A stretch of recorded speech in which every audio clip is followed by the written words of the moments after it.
Hello friends, welcome back to Student Go में आप सभी का बहुत बहुत स्वागत है। और इस वीडियो में हम बात करने वाले हैं अलंकार के बारे में और उन सभी अलंकार के बारे में जो कि मोस्ट इम्पोर्टेंट है 12th यूपी बोर्ड एग्जाम के लिए।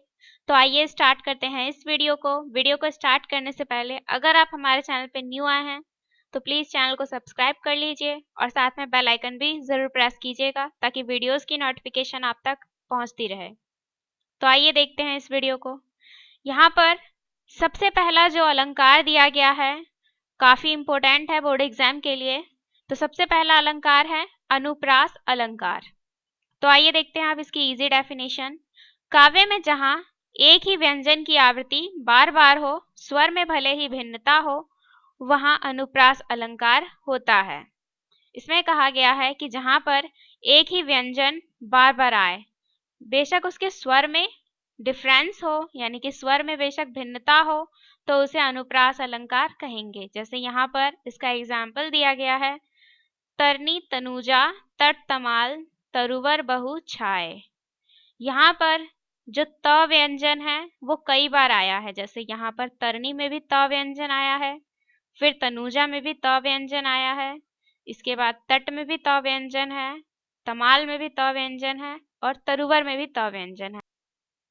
तो इस तरीके से जो त अक्षर है उसका इस एग्जाम्पल में कई बार यूज हुआ है। तो ये एग्जाम्पल अनुप्रास अलंकार के लिए एक बेस्ट एग्जाम्पल है। तो इस तरीके से आप इस एग्जाम्पल के अलावा कोई सा भी एग्जाम्पल लिख सकते हैं, यानी कि कोई सा भी उदाहरण लिख सकते हैं जिसमें किसी व्यंजन की आवृत्ति बार बार हुई हो, यानी कि कोई एक व्यंजन बार बार आया हो।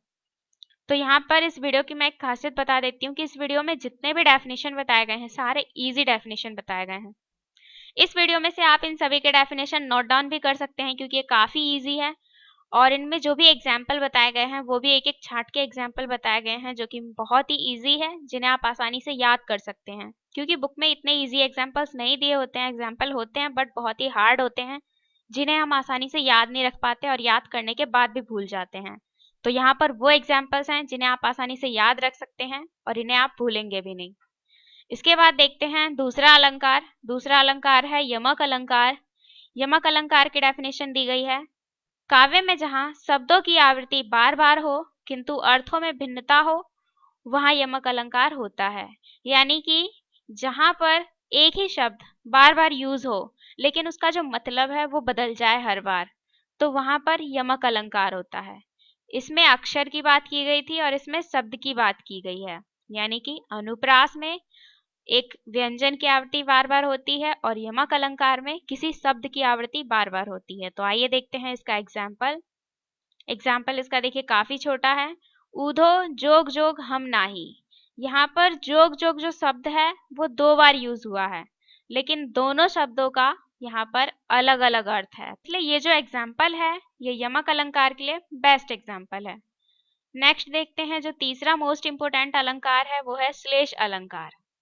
श्लेष अलंकार की परिभाषा यहाँ दी गई है, जहां काव्य में कोई शब्द एक ही बार प्रयोग हो और उसके एक से अधिक अर्थ हो तो वहां श्लेष अलंकार होता है।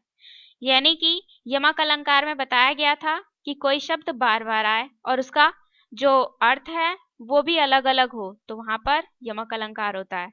लेकिन श्लेष अलंकार में बताया गया है कि कोई शब्द एक ही बार आए और उसके एक से ज्यादा अर्थ हो तो वहां पर श्लेष अलंकार होता है।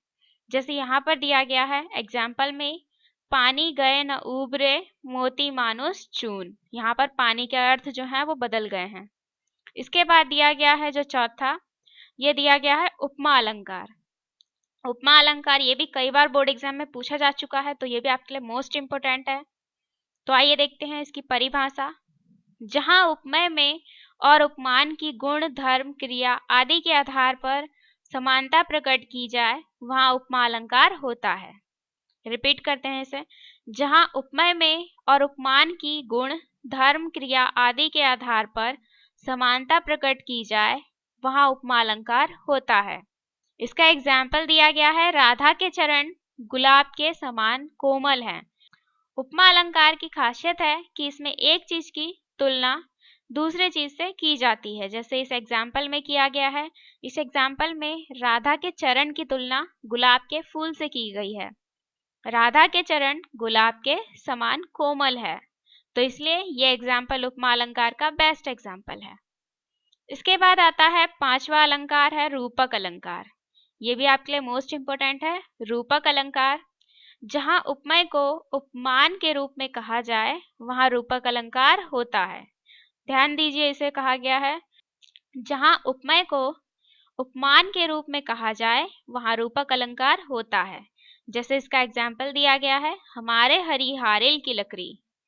नेक्स्ट आता है उत्प्रेक्षा अलंकार, जहां उपमेय में उपमान की कल्पना या संभावना की जाती है। जहां पर उपमेय में उपमान की कल्पना या संभावना की जाती है वहां उत्प्रेक्षा अलंकार होता है। जैसे कि मुख मानो चंद्रमा है, यानी कि जो चेहरा है वो बिल्कुल चंद्रमा सा है, जबकि चेहरा चंद्रमा के समान नहीं होता। तो यहाँ पर ये सिर्फ कल्पना की गई है, मुख मानो चंद्रमा है। तो यदि आपको हमारी ये वीडियो पसंद आई हो तो प्लीज़ इसे लाइक ज़रूर कीजिएगा और इसे अपने फ्रेंड्स में भी शेयर कीजिएगा। कमेंट करके हमें ज़रूर बताइएगा कि ये वीडियो आपको कैसी लगी। और अगर आप हमारे चैनल पे न्यू आए हैं तो प्लीज़ चैनल को सब्सक्राइब कर लीजिए और साथ में बेल आइकन भी ज़रूर प्रेस कीजिएगा। Thank you.